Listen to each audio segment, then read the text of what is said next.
உஸ்மான் ரலியல்லாஹு நாயகத்தினுடைய கலீஃபாக்களிலே மிக முக்கியமானவர்கள், பெருமானாரின் மருமகனிலே மிக முக்கியமானவர்கள். அவர்கள் ஹுதைபியா ஒப்பந்தத்திற்காக வேண்டி போயிருக்கின்ற நேரத்திலே அவர்களை அழைக்கப்பட்டது.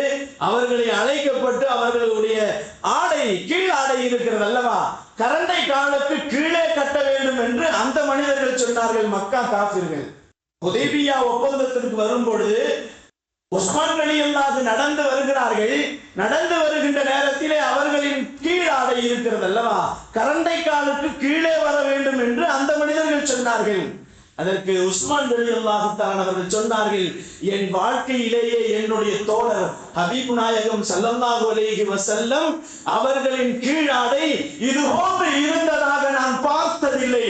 அவர்களின் கீழாடை கரண்டைக்கு மேல் தான் இருந்தது.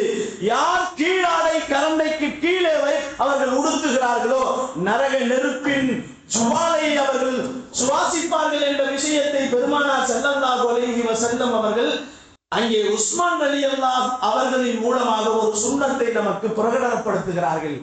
இன்னைக்கு பேண்டே காலுக்கு கீழே தான். இன்னைக்கு போடக்கூடிய பேண்ட் கீழாடைகள் பூராவுமே காலுக்கு கீழே தான். இது ஆண்களுக்கு சொல்லப்பட்டிருக்கிறது. ஆனால் பெண்களுக்கு கரண்டை காலுக்கு கீழே தான் இருக்கணும்.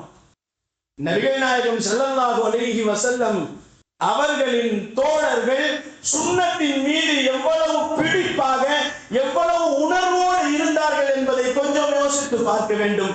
இந்த ஒரு சுன்னத்தை நீங்கள் பேணிவிட்டால் உங்களுக்கு சுவனம் நிச்சயம் என்பதை பெருமானார் வாக்களித்திருக்கிறார்கள்.